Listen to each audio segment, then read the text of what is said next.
सबसे प्राचीनतम कहानियों में से आज हम वो कहानी सुनाएंगे जिसका सृजन पूरे ब्रह्मांड के सृजन से पहले हुआ। तब न देव थे, न असुर, न जीव था, न जंतु, न जल था, न अग्नि, न वायु, न भूमि। समष्टि के शून्य में विराजती एक शक्ति, कालातीत और कालों के नियंता।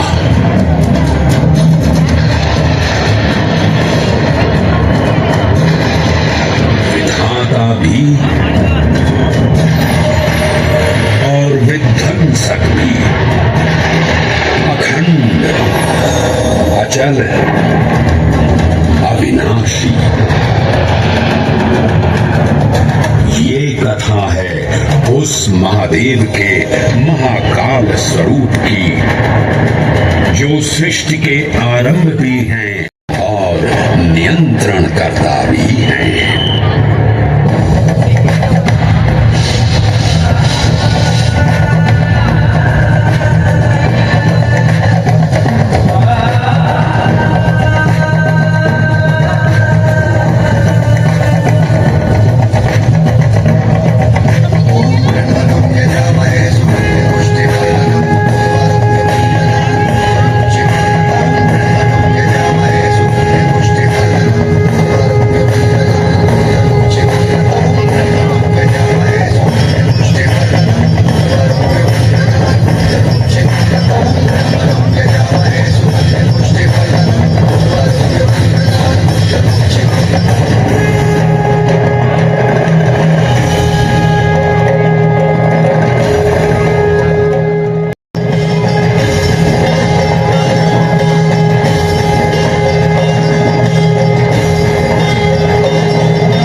निर्विकार होते हुए भी अपनी माया से विराट विश्व का आकार धारण करने वाले महाकाल,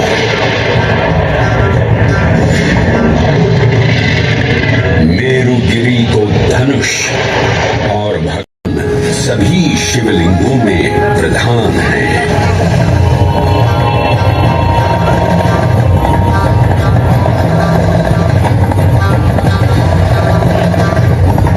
वो महाकाल जिनके त्रिशूल की तीनों नोकों से काम, क्रोध और लोभ पर नियंत्रण होता है, जिनके मस्तिष्क पर चंद्र शीतलता का प्रतीक है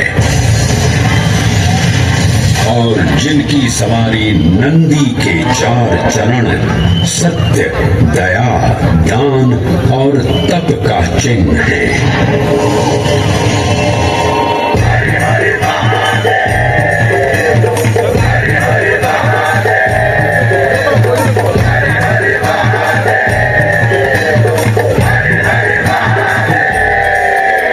न पुण्यं न पापं न सौख्यं न दुःखं न मन्त्रो न तीर्थं न वेदा न यज्ञः अहं भोजनं नैव भोज्यं न भोक्ता चिदानन्दरूपः शिवोऽहं शिवोऽहम्।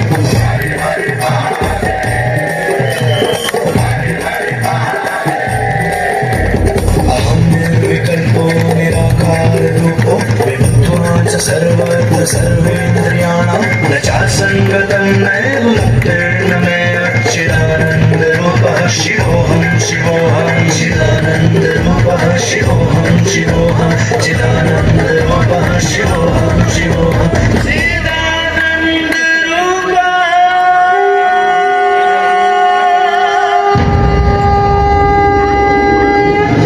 वराह पुराण में कहा गया है, नाभिदेशे महाकाल कालस्तन्नाम्ना तत्र वै हरः, अर्थात नाभिदेश उज्जैन में स्थित भगवान महाकालेश्वर तीनों लोकों में पूजनीय है।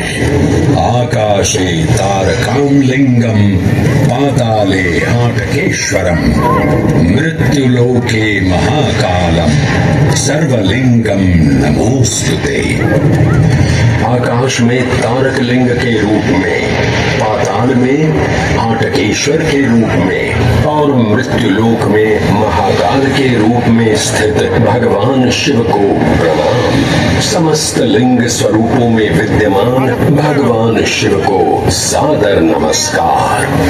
नाभिदेश उज्जैन का अटूट बंधन है महाकाल के साथ, जो महाकाल स्तोत्र में उल्लिखित है। उज्जयिन्यां महाकालम महाकालेश्वरम हरम महाकालम महायोगिनम नमामि पार्वती पतिम। तो चलिए मैं आपको कथा सुनाता हूँ किसी महान उज्जैन नगर की। उज्जैन, जिसे संस्कृत साहित्य में अवंतिका, विशाला, कुशस्थली, पद्मावती, कनकश्रृंगा, स्वर्णश्रृंगा, प्रतिकल्पा, कुमुदवती और अमरावती के नाम से पुकारा गया। उज्जैन, जो मनुष्य को मोक्ष प्रदान करने वाली 7 नगरियों में से एक है। उज्जैन, जहां 84 महादेव का आशीर्वाद प्राप्त है। उज्जैन, जिस पर सदा ही कृपा रहती है महाकाल की। यहाँ सतत क्षिप्रा नदी की निर्मल धारा बहती है। डमरू के नाद से जीवन को ऊर्जा मिलती है। घंटियों की झनकार मन को आनंदित करती है। और यहाँ का आकाश शिव आशीष स्वरूप है। श्मशान ऊषर क्षेत्र पीठम तू मनमेव च पंचकत्र न लभ्यते महाकाल पुरगते। अर्थात यहाँ पर श्मशान, ऊषर यानी अनुपजाऊ भूमि, क्षेत्र अर्थात पवित्र भूमि, पीठ यानी शक्ति स्थान और मन अर्थात आध्यात्मिक शांति का स्थल, पांचों एक ही स्थान पर उपलब्ध हैं। ये संयोग महाकाल की नगरी उज्जैन की महिमा को और गरिमामय बना देता है। उज्जैन के इस अलौकिक स्वरूप से प्रभावित हो महाकवि कालिदास अपने काव्य मेघदूत में लिखते हैं, हे जलधर, यदि महाकाल के मंदिर में समय से पहले तुम पहुंच जाओ तो तब तक वहां ठहर जाना जब तक सूर्य आंख से ओझल न हो जाए। शिव की संध्याकालीन आरती के समय नगाड़े जैसी मधुर ध्वनि करते हुए तुम्हें अपने धीर गंभीर गर्जनों का पूरा फल प्राप्त होगा। ये संध्या आरती, जिसे कालिदास ने सराहा है, अत्यंत महत्वपूर्ण है, क्योंकि ये वो प्रहर है जब सभी देवी देवता गंधर्व यहाँ उपस्थित होते हैं।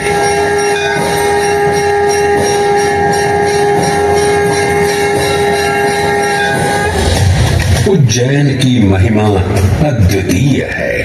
सतयुग, त्रेता युग, द्वापर युग और कलयुग, हर युग में इसका अप्रतिम महत्व रहा है। इस काल यात्रा में सबसे पहले आपको सतयुग के उस कालखंड में ले चलता हूँ जहां देव और दानव एकत्रित हैं समुद्र मंथन करने के लिए। मन की आंखों से कल्पना कीजिए, भगवान विष्णु ने कूर्म का रूप ले मंदरांचल पर्वत को अपनी पीठ पर उठा रखा है। सागर से विकराल लहरें उठ रही हैं, मेघ भयानक गर्जना कर रहे हैं। देव और दानव वासुकी सर्प को नेति बना और मंदार पर्वत को मथनी बना सागर को मथ रहे हैं कि तभी जल का पाप कालकूट विष निकलता है और पूरी सृष्टि को अपने ताप से झुलसाने लगता है। इस भयावह स्थिति ने देवताओं और असुरों के बीच हाहाकार मचा दिया। ये कैसा अनर्थ है? लक्ष्य था अमृतत्व का, पर अब मृत्यु की विकराल छवि हमारी आंखों के समक्ष मंडरा रही है। इस भयंकर संकट से केवल वही उद्धारकर्ता मुक्ति दिला सकते हैं जो समस्त विश्व के परम संरक्षक हैं। तभी सब महादेव की शरण में जाते हैं और पुकार लगाते हैं, ओम नमो भगवते रुद्राय। और फिर तुष्टा महादेव भक्तों की गुहार सुनते हैं, कैलाश से उतरते हैं, विष को अपनी अंजलि में भर अपने कंठ में धारण करते हैं।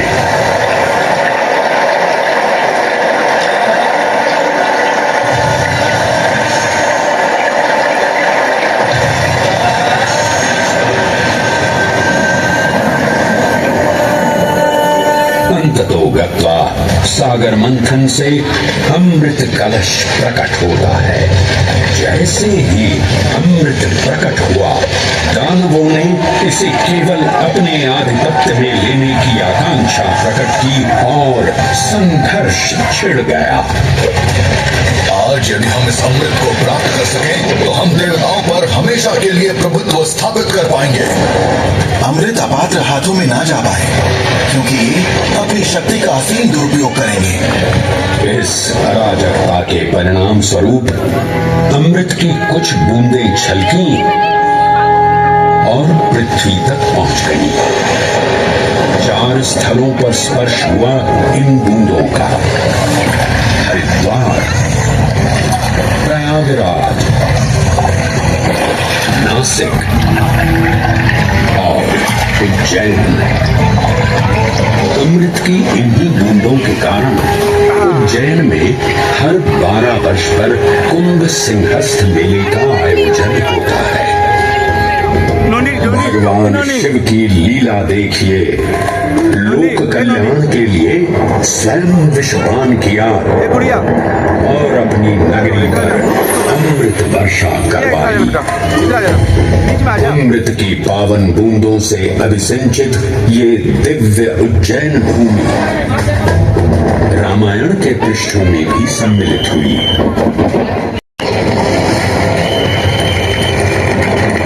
समय की इस यात्रा के माध्यम से अब प्रवेश करते हैं वाल्मीकि रामायण के किष्किंधा कांड में।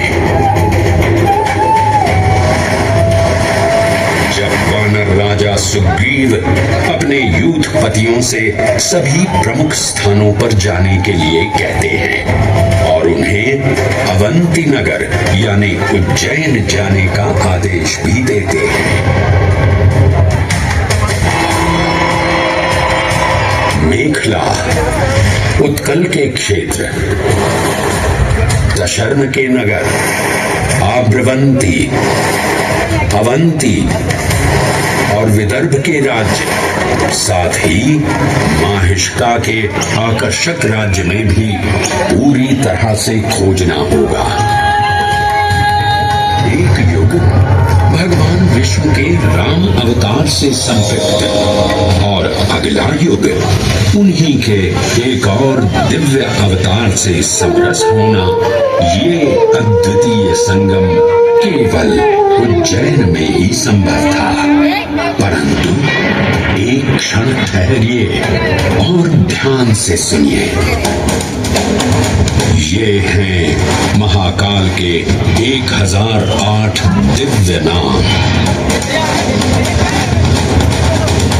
हाँ, मैंने काल चक्र को परिवर्तित कर दिया है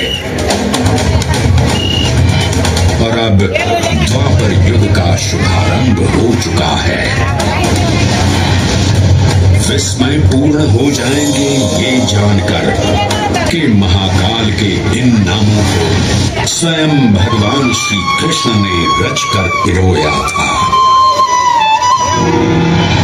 महाकाल सहस्र नामावली की ये अद्भुत रचना उस समय की है जब योगेश्वर कृष्ण, उनके मित्र सुदामा और शेषावतार बलराम ने अवंती नगरी में स्थित सांदीपनी ऋषि के आश्रम में वेदांत दर्शन और शस्त्र विद्या की शिक्षा ग्रहण की थी।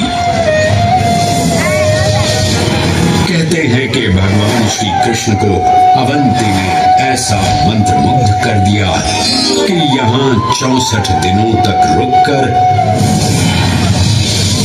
उन्होंने 64 विद्याएं और 14 कलाओं का ज्ञान लिया। उज्जैन का संबंध महाभारत से भी जुड़ा हुआ है। इस महान महाकाव्य के वन पर्व में उल्लेख किया गया है कि महाकालेश्वर मंदिर में स्थित कोटि तीर्थ जल का स्पर्श मात्र करने से अश्वमेध यज्ञ के समान फल प्राप्त होता था। और फिर परिवर्तन की इस अनवरत धारा ने एक नई कहानी लिखी। उज्जैन में उदय हुआ मौर्य वंश का। सम्राट बिंदुसार ने अपने पुत्र अशोक को उज्जैन का राज्यपाल बनाया और समय के साथ अशोक के शासनकाल में धर्म का विस्तार हुआ। मौर्य वंश के पश्चात विभिन्न राजवंशों, सम्राटों और नरेशों ने उज्जैन की सेवा की। उनमें से प्रमुख मालवागण और फिर गुप्त वंश ने यहाँ राज कर इसके वैभव में वृद्धि की। उज्जैन ने अपने भव्य तेज से जहां महात्माओं और शासकों को आकर्षित किया, वहीं इस नगर पर आतताइयों की दृष्टि भी पड़ी।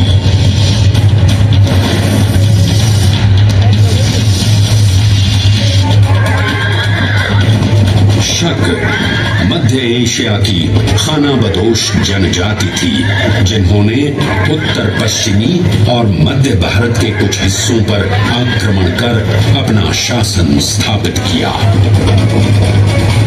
ईसा पूर्व प्रथम शताब्दी में जब भारत शकों के अत्याचार से त्रस्त था, तब उन शकों ने उज्जैन पर भी कब्जा कर लिया और फिर उज्जैन में उदय हुआ एक तेजस्वी योद्धा महाराज विक्रमादित्य का। एक दूसरी तरफ विक्रमादित्य का अद्वितीय पराक्रम। विक्रमादित्य की तलवार महादेव के तीसरे नेत्र सी चमकी। प्रचंड युद्ध हुआ।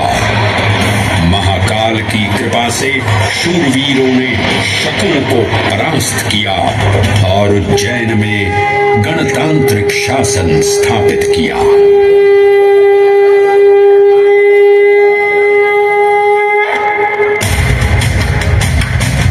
इन्हीं महाबली विक्रमादित्य की राज्यसभा महाकाल मंदिर में ही प्रतिष्ठापित थी। आज भी इस मंदिर की घंटियों में विक्रमादित्य की वीरता और शौर्य की प्रतिध्वनि गुंजायमान होती है। राजा विक्रमादित्य और शकों के मध्य हुए युद्ध में उज्जैन को कालचक्र से अभिन्न रूप से जोड़ दिया, क्योंकि जिस दिन उनको विजय प्राप्त हुई उस गौरवशाली उपलब्धि के सम्मान में एक नवीन पंचांग का शुभारंभ किया गया, विक्रम संवत पंचांग। आज भी कई हिंदू पर्व और धार्मिक अनुष्ठान विक्रम संवत पर आधारित हैं।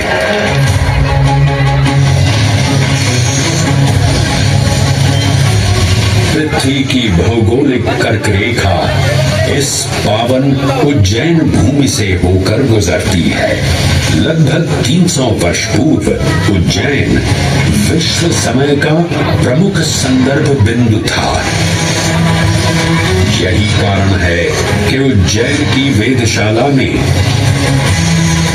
वराहमिहिर, आदित्य दास, ब्रह्मगुप्त, आर्यभट्ट और भास्कराचार्य जैसे महान विद्वान अनुसंधान और अध्ययन में तल्लीन रहते थे।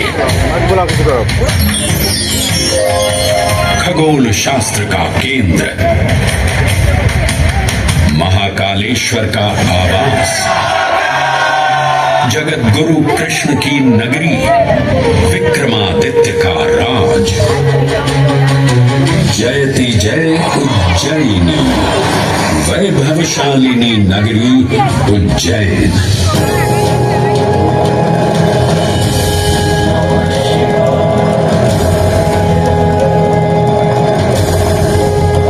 श्वासों को शिव मंत्र से अलंकृत कर, मन को भाव की गंगा से निर्मल कर, जो भी उज्जैन में महादेव की शरण लेता है उसका कल्याण होना निश्चित है।